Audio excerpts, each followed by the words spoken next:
All right, I just want to do a quick comparison review of the Voigtlander 21 millimeter f3.5 color scope hard. This is their vintage line. It's got this knob and the silver, and versus the Zeiss 4.5, also 21 millimeter.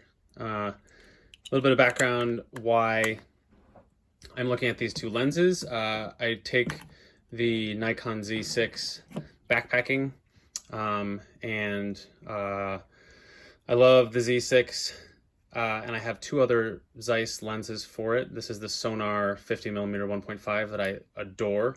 This is a Yinon adapter, so it's also a close focus adapter, so it can get some almost macro capabilities out of the lens instead of it focusing to 0.9 meters. It focuses far closer than that. So originally, when I had the Nikon D850, or maybe it was a 750, I forget, before I went to the Z bodies, the Voigtlander 58mm 1.4 was like my favorite lens of all time. Like every picture I got out of that was just amazing. So I have another review on here of why I chose this 50mm lens to replace it. There's still sometimes I wish I had the 58, but just the fact that you have to put it on an FTZ adapter makes it so huge, and I love the small compact size.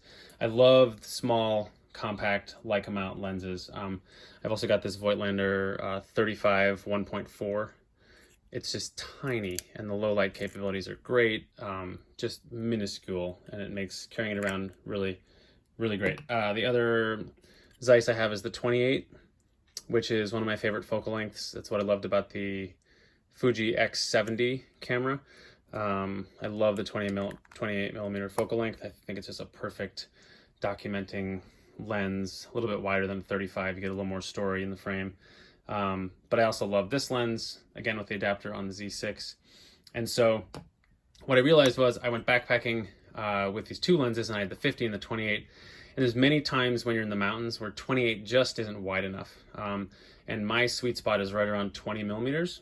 And so I went looking for a lightweight 20 millimeter lens. Now, I had this old Nikon 2.8D, but again, with the FTZ adapter, we're talking a very heavy lens at right here, 14.7 ounces, versus the two that I'm talking about today, the Leica Mountain Voigtlander and Zeiss, are in the 7-ounce range. So if you're a backpacker and you know about backpacking gear, 10 ounces is a heck of a lot.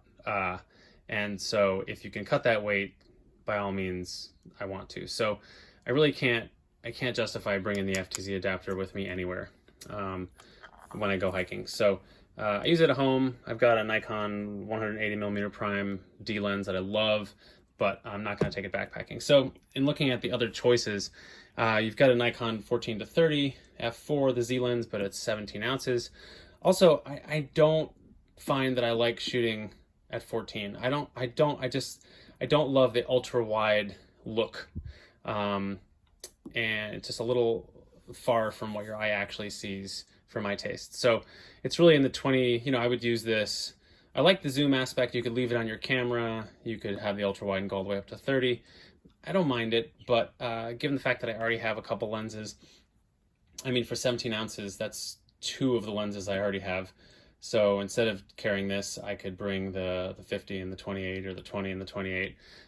So these two lenses, the 28 and the 20 the 21 would be less than 17 ounces together anyway. So you can see what other options there are. This is the Nikon 20mm 1.8Z, and while it's optically incredible, it's also extremely heavy. And there's also the question of how much of an ultra corrected lens do you want? Now it's landscapes, so some people would say that that is what you want, but I'm still going to trade the 10 ounces for a tiny lens that I can carry with me.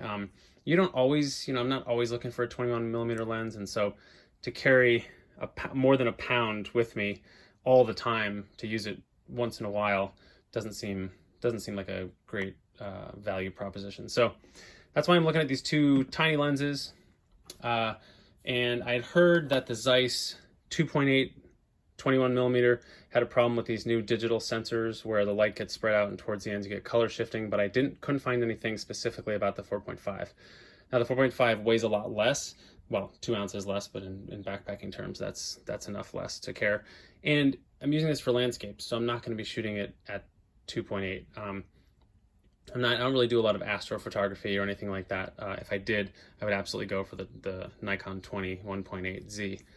And that's a lens I still might consider adding to my kit. But again, we'll talk about these two little lenses. So I hadn't read anything about the 4.5 in terms of how it operates with digital sensors. So I wanted to test it. Now I did read that the Voigtlander, they made another 20mm in f4 that did have problems. I had that lens for a little bit, but it had horrible color shift on the edges of the frame. And this newer version, they've corrected that, and it's great. So putting these two up against each other, I can say that the 4.5 sadly does still exhibit pretty awful color fringing around the corners and the left and right edges of the frame. It goes to like a teal. It also kind of smears and blurs. This was at all apertures. I tested it all the way from wide open to f22. And again, for landscapes, you know, we're going to be in the 11 to 22 range most of the time anyway. So I think it has a little bit higher resolving power. Looking at the images at 100% crop, it can resolve a little bit more. It's a little sharper, and I'm not surprised at that. It is Zeiss glass. But the Voigtlander does not have any color shift. And otherwise, honestly, the contrast and the colors, I really have a hard time telling them apart. And so the winner is this Voigtlander. It's a little bit faster at 3.5, which is nice. It's a little bit smaller. I like the ergonomics a little bit better. This knob is quite nice. Not that I don't like the way that the Zeiss does. I have these other two Zeiss lenses and love it, but that little knob is quite nice. So that's really the conclusion.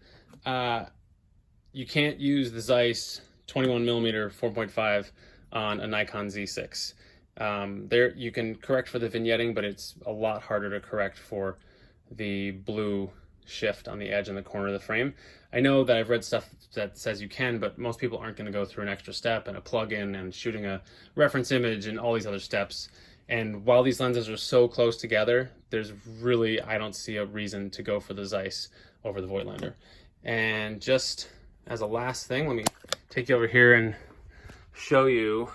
I know it's just on the screen, but this is the Voigtlander, and you can see, especially in this gray, there's a little bit of vignetting, but not much. But if you go over here to the Zeiss, there's this huge blue cast along the side, and it's just not acceptable. It's not something I want to deal with, especially when there is the Voigtlander option. The Voigtlander is also cheaper. I got mine used for $550, and the Zeiss was a couple $100 more.